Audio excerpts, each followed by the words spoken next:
It's my second day solo joiner experience here at Sagada, and I'm still enjoying my being independent when it comes to galaan and adventures. And then, I'm thankful to Lakwachara Life for helping me and making this Sagada adventure possible. Thumbs up to Kois Eric for being approachable and cool coordinator. The best ka po, kuya. Ang bonnet girl yun. But anyways, first sa itinerary namin sa araw na to, ang Marlboro Hills at masisalayan namin ang sunrise kung kaya't heto't gising na kami before 4 AM kasi may trekking pa later papunta sa hills. After registration, binigyan muna kami ng konting orientation ng aming tour guide. Malamig pa rin ho sa mga oras nito kaya if may plan kayong umakyat dito, alam niyo na ho ang dapat yung isusuot. Pang summer. Ciao! Welcome to your vlog. Welcome to your vlog. Yan. May meral ka. Tingnan muna ka.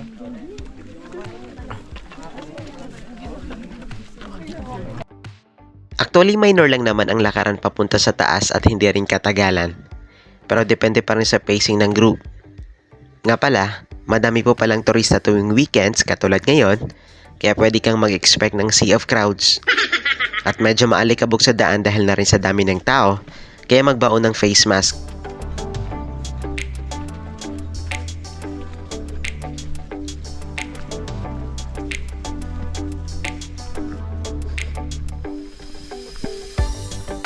So, before 6 AM ay nasa tuktok na kami. If by chance na hindi kayo nakapag-breakfast sa akyat ninyo, no worries. May mga binibenta silang foods dito.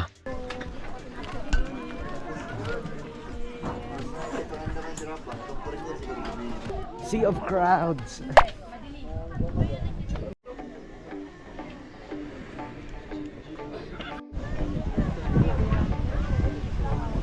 So, heto pagmasdan natin ang kagandahan ng nature na may konting picturean.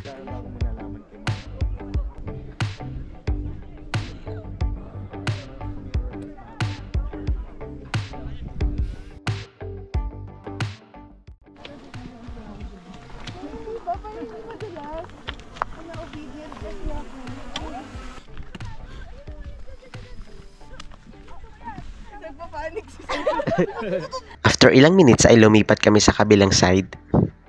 Naging mailapan sa amin ang sea of clouds. Masaya pa rin ako at ganito kaganda ang nasisilayan ng aking mga mata. Sarap magmuni-muni dito. Naisip ko na kaya ko naman pala gumala mag-isa. Though masaya kapag kasama ang tropa. Pero iba din kapag may mapatunayan ka sa sarili mo na kaya mo rin naman pala. Ayos buhay. Kaya na lang ang tagal ng iba. Ay, grabe. Naka-point. Naka-point Okay. ba? Kasi naka-point daw pa. 1, 2, 3. Nag-practice ata ako eh. Ibidyoan ko kayo, tapos kaway-kaway lang kayo. Tatumbling yun. Nakikita ko Pag sa sinabi inyo. pag sabi kong habol kaya. Sabi maghabol. Galingan nyo mo. Kuya ha, tapos expectation natin. Hindi mag... Hi. Ang ikot.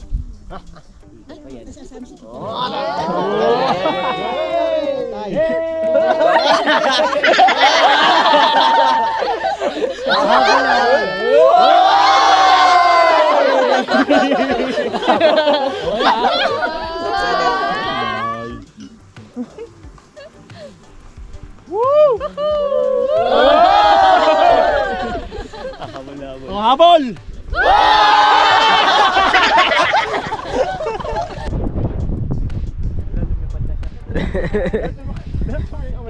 Diretso mo kamay mo para diretso din yung ano.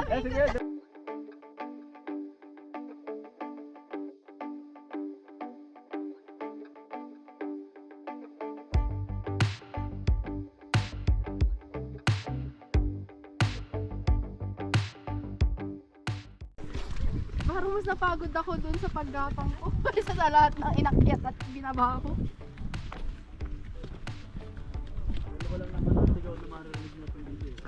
Dumiretso na kami papuntang Eco Valley with the group. Eco Valley. Okay, dito muna lahat. Wala munang magsasalita, walang tatawa. Mga 2 seconds, antayin natin. Kahapon kasi kung bakit di tayo pwedeng sumigaw dun sa Eco Valley sa Hanging Coffins.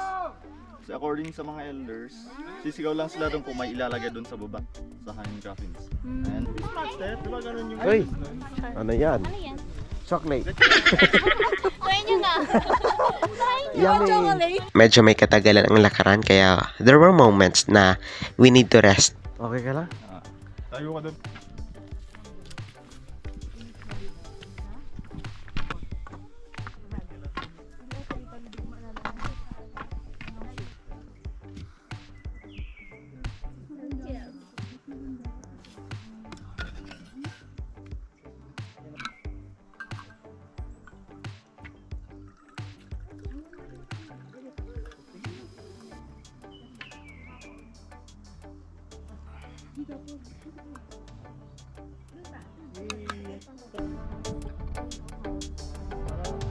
Puno talaga gusto mo makuha dyan. Oh, dapat ganyan. Nature trip.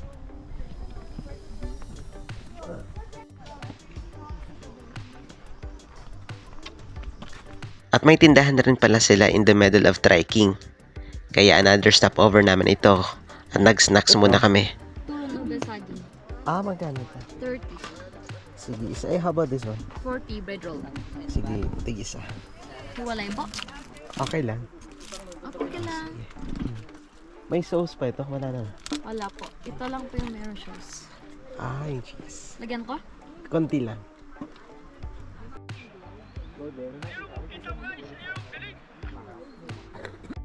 Ito yung Blue Soil Hills. Isa itong patch ng mga limestone na bato with a tint of blue. Ang hill ay napapaligiran ng makakapal na mga pine tree which gives a hidden effect of the place. May food rin dito na mabibili at trinay ko ang kanilang ice candy.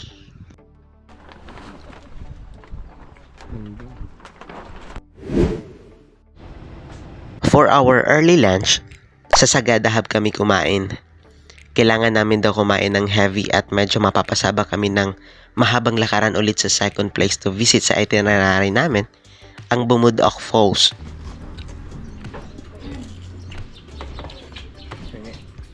Ito ba? Ati na lang kami. Kami po ang tour guide ninyo papunta sa falls. Ako sa papunta po, pababa ng pababa. Spaghetti pababa. Bali, may konting kapatagan naman sa pagbalik.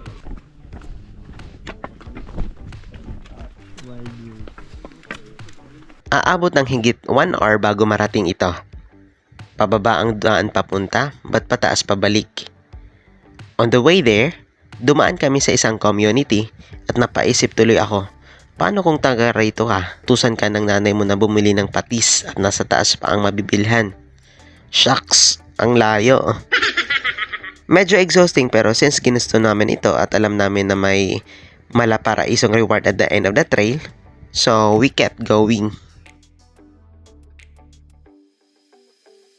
Lalo na pagpakit ng India.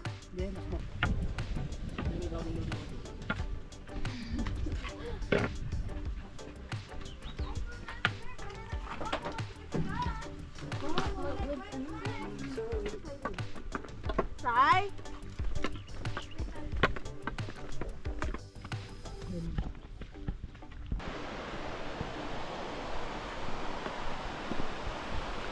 Ayan na. At last, heto na siya. Binansaganding Big Falls ang Bumudok Falls. Ang malamig na tubig na umaagos nito mula sa tuktok ng naturally contoured cliff patungo sa pool sa ibaba, ang rason bakit amazing ito. Tunay na paraiso nga.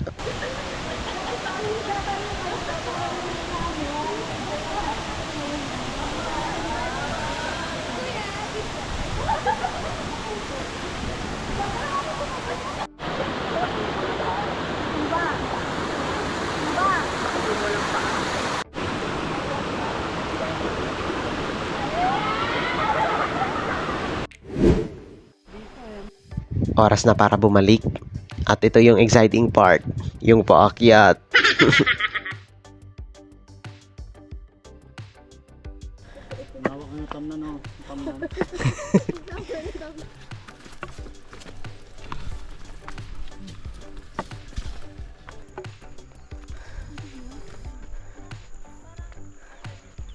Ina ba yung tuktok?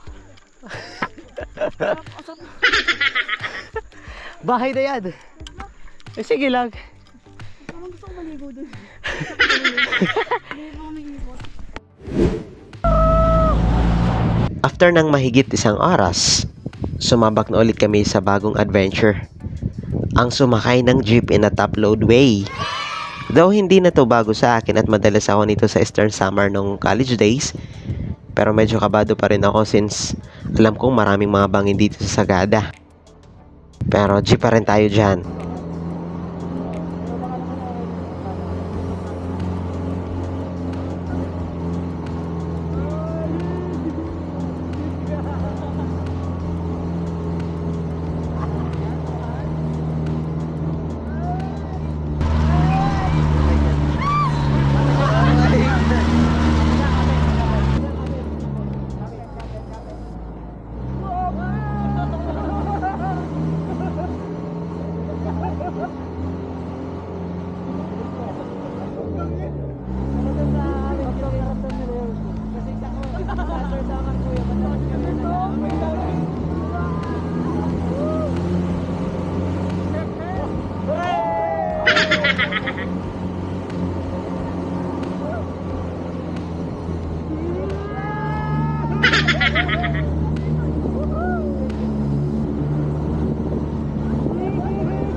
Last stop for today's itinerary, ang Sagada Pottery.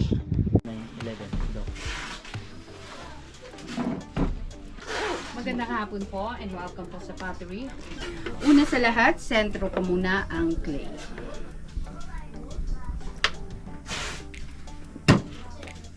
I'm centering the clay with pressure na nanggagaling sa dalawang kamay ko and I have to go with the speed of the wheel. Bago tayo makagawa ng any kind of shape that we want, may it be a vase, a bowl, or a mug, we have to do the cylinder first, for that's the basic shape. Kung paano natin gagawin ang cylinder na yon, bubutasan natin dito sa gitna. Palalawakin natin ang butas na yan by slowly pulling the clay towards the side. At this point, with controlled pressure from my both hands, I'm going to compress the clay together and then dahan-dahan ko siyang iakyat sa taas. One more time, kamay ko po ang nagko-control sa clay.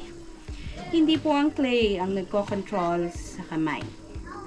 At kung inaangat natin to, kailangan natin siyang dinadahan-dahan, hindi natin siya binibigla para hindi siya ma-off-center at hindi mag-collapse.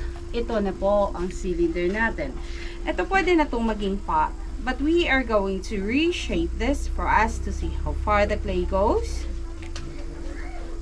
So, ang gagawin ko po, here at the very bottom of the clay, itutulak ko siya palabas dahan-dahan habang tinutulak, umaakyat din po ako. Sinusuportahan ko po ang left hand ko with my right hand outside. Here in the middle, I'm going to push it inwards, slowly pulling it up. And then itutulak ko siya palabas at the very, very top to make a flower vase. Ito, pwede pa po natin siyang paseksihin ng konti. Here at the very middle by slowly pushing it in while pulling the clay up to the very top. At kung gusto naman natin siyang maging water container, lalagyan lang po natin ng nguso na ganyan. So, ang ginagawa namin dito, i-air dry namin siya for 5 days. After 5 days of air drying, kapag leather dry na po siya, we come back, we trim the bottom, then we put a handle on it. That's the time din na maglagay kami ng any kind of decorations na gusto namin to enhance the beauty. Please, hold the clay. Put your 2 thumbs in the middle, push it downwards slowly to make a hole. Third day / last day of our Sagada trip. Bago makauwi ay dumaan muna kami dito sa Sagada Weaving para makabili ng mga souvenirs at pasalubong.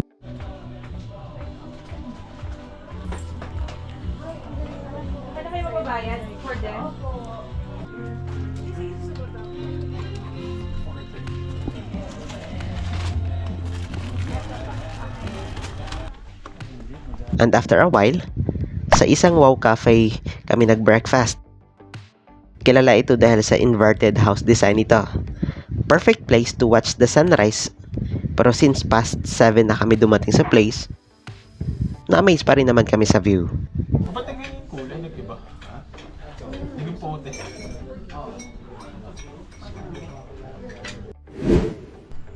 This is the Banawe Rice Terraces. And last stop sa itinerary ay itong Banawe Rice Terraces. Hindi namin na-witness ang green ambience ng terraces since summer at mainit ang panahon kaya dry ang mga tanim, pero I'm sure hindi ito yung huli kong visit sa Banawe. Kaya next time, mas maganda pa yan. Ayun! It was a very cool, unforgettable, tiring yet amazing experience. Mga bagong acquaintance ang nakasama ko for 3 days at hindi biro po yun sa akin. Nakaya ko. Yung magagandang tanawin, the food, the weather, yun ang mga bagay that make Sagada unique. Sana makabalik ulit. Sana may kasama na. Thanks, G!